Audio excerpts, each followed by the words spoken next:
Hi, this is the second video of 10 signs of an abusive relationship. The first part covered the behavioural or physical characteristics.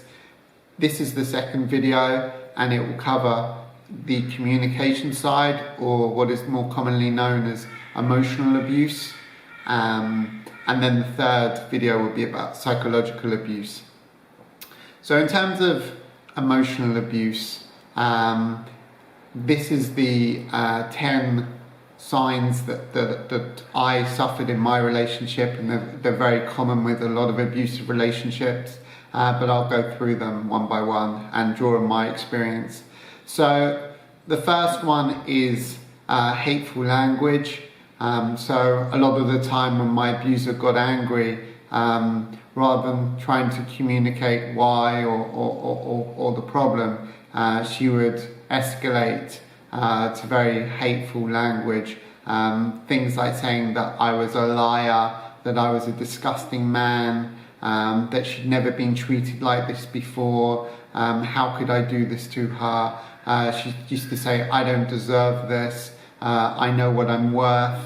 It was very much like targeted to me as if I was such an awful person, and I deserve, and I got this sort of hateful rhetoric as a result of it. Communication should always be respectful. There is never an excuse for anyone to say anything, any bad language towards someone, any hateful language towards someone, especially someone that you're meant to care or love for. The second characteristic is mirroring. So with mirroring, basically what I found myself in was everything that I felt about the relationship or my feelings towards her were mirrored back. She would say them almost first. She would say that I was treating her badly, and I always thought, well, actually, I feel that you're treating me badly. She would say that she was always walking on eggshells, and I would think, well, I always feel like I'm walking on eggshells. I always feel that anything I say may set you off. She would say that I had the money issues, whereas I paid for everything, and I always, felt that, it was her that had the issues. I was relaxed about it. She always said that I was the blame of everything. It was my fault. I was causing all of this. So that's a very key sign. It confuses you a lot, because you think that you're, again, the wrong person or the person that's doing the wrong. And mirroring is a very, very confusing characteristic of abuse. The third one is threatening behaviour, emotionally threatening behaviour. So my abuser always used to say, or rather towards the end, she would say that bad things will happen if we break up, that she would go to the depths of depression and she doesn't know if she'll be able to get out of it, and I'll be totally fine, and I need to make sure that we don't break up. So that's one side of it. She would threaten to leave, to pack her bags, to go. She would threaten that if I said or did something again, she would leave or go. She would, it's always, the aim for her or the abuser is to create a fear of something, either guilt towards, like the guilt I felt that she would go into this huge depression, and it was all caused by me, or the guilt, or just the fear of her leaving, fear of me not finding someone again. It relies on guilt and fear, threatening behaviour, and I always tried to appease her, and I used to go into my own rhetoric, which was, she doesn't really mean it, she just has a lot of, I need to help her with this, she'll be fine, we'll get the happy girlfriend back. She's working with her therapist to work on it. And that's how I got stuck in that threatening cycle, where I always was appeasing her. The fourth element is circular arguments. This is basically whenever I was perceived to have done something wrong, she would tell me again, and we would have basically she would talk at me for could be 2 or 3 hours, maybe even 4 hours straight. Long car journeys. It's a lot of the time. It would be when I wanted to go out to something, she would start an argument about something, and we would go round and round in circles, and it would be very difficult to go. She would use phrases like, "I don't understand. Why did you do or say that? It doesn't make sense to me." She would say the aim of it is to basically wear someone down and to make them eventually doubt their own arguments. So if she said that I had done something wrong, and then I explained and the reason why I don't think that's the case, and then she would go back and say, "Yeah, but I still don't understand, it doesn't make sense," and then you would say it again, and then she would say again, "But that doesn't make sense," and you eventually run out of arguments or defenses to what you think, and then you start thinking subconsciously that maybe she's right, or maybe it's true, because all of those other things I said didn't help and didn't appease her, and therefore it must be incorrect, and maybe she is right, and then you start doubting yourself. And then doing what they want you to do. I found the circular arguments probably one of the hardest things of my relationship, although there were a lot of difficult things. I always really struggled to get out of it. These hours and hours of relentless wearing down of conversations, it would just exhaust me and destroy me, and I didn't know how to get out of it. It was so difficult. The fifth one is, and I've touched on this before, shame and guilt. So the guilt is that you did something wrong. So she would tell me all the time that I was doing things wrong, and that she'd never been treated like this before, and how could I do this to her, and if she, all these threats, etc. And then the shame is when you think that you are a bad person. There were times when I literally got out of the car at traffic lights, and I didn't even look what was going on either side of me, or if the lights were changing. I just had to get out of the car. I could not deal with the guilt and the shame and all the argument that was coming at me, and how I was feeling about it. And I literally, it was almost in the middle of a highway. I literally just got out and sat on the side and was just pacing up and down, just unable to work out what to do. And I basically said, "Go home, I will find my way home." I don't think I even had any my wallet with me at that point. We were going somewhere, I don't even know what we were doing, maybe the cinema or something, but for me nothing mattered. I just had to get out of there, and I remember crying a lot. I remember almost hitting myself, just thinking like, I'm such a terrible person, and that she deserves better than me, and how could I be so bad towards her, and how could I make her feel so bad.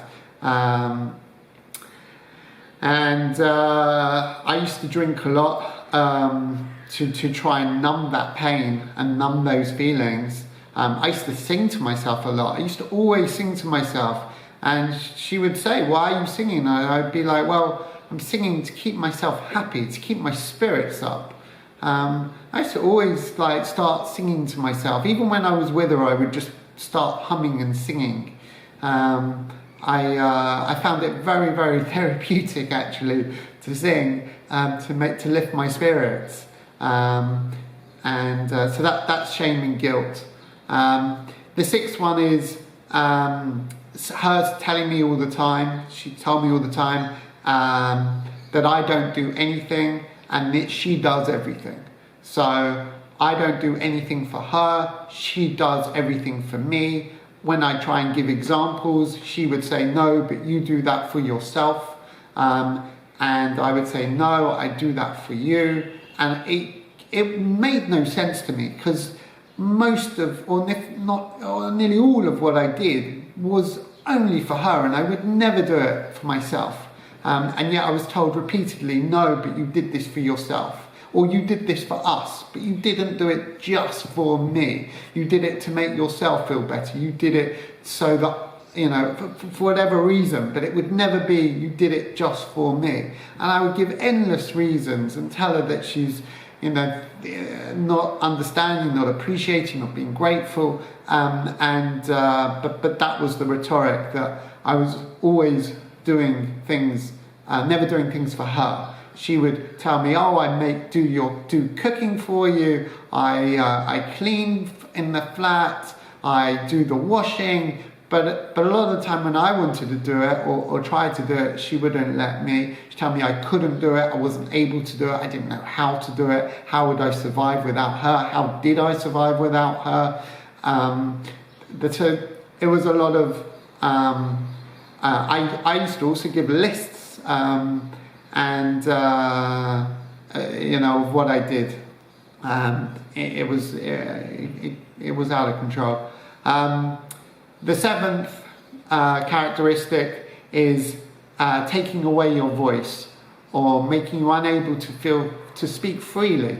From quite an early point in time, I was unable to speak freely to my family with her in the room. And at one point I actually had to look up when my sister asked me a question to see if it was something that because I didn't really know how to answer it, it's the truth of it, with her in the room. I didn't know what to say.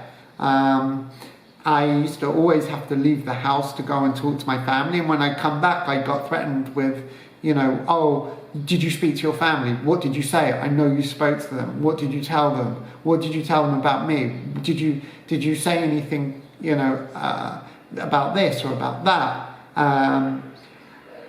Once we, when we went on our final holiday, I was actually unable to speak for 4 days in a row, because I felt that every single thing I would say would be misinterpreted, misunderstood, and cause an argument, and for her to be really upset and angry with me. So that was the extreme of it. And therefore I literally said nothing. One word answers maybe. And found it very difficult to say anything, to communicate at all. Number 8 is blaming me for everything all of the time. Even when I wanted to escape and get away, I was blamed. Nothing I could do was right. No matter, even when we broke up, she broke up with me and said that she couldn't be with someone who doesn't know what they want, when I said I didn't want to marry her, or I wasn't ready to get married to her and I needed more time. She said, how could you do this to me? Why did you do this? I can't believe you did this. It never accepting responsibility and blaming the other person all the time. With her friends, she would say she would blame them for how they cut her off or didn't want to be friends with her. She blamed them. She blamed her bosses at work. She blamed everyone else except for herself, or taking responsibility for herself. If I wasn't, basically just putting every blame on everyone else but yourself. The ninth thing is saying, if I do this, if you do this, I will do that. So if I talk about money again to her, she will leave. If I act in this certain way, she will leave. If I this whole notion of her deserving more, should be treated better, and therefore if I do something that she doesn't like, some very extreme consequence will happen. The 10th thing is saying that I was the one with the issues. It was always me that had the issues. So when when we broke up the first time and then we got back together again very soon after, she made me call her sister, and I didn't know why I was calling her, but then I said, what do I say now? And she said, tell her that you are the one with the problem. And then she made me call her therapist and say the same thing. I was the one with the problem. I had a problem with commitment. I needed to work on that when I got back home. I have the issues.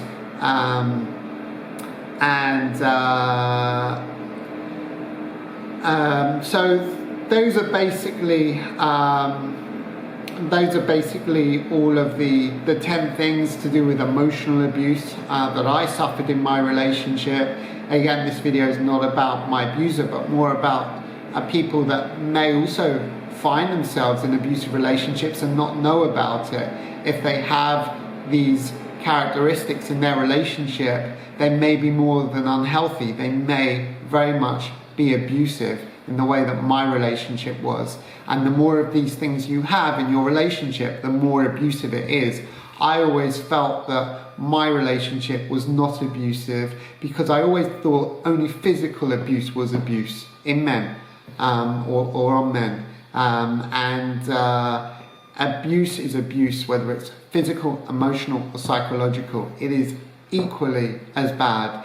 So if you feel that anyone suffers or you recognize this in your relationship, then please do seek help and also look at more videos about abuse and get out of that relationship as quickly and as safely as you can. Thank you.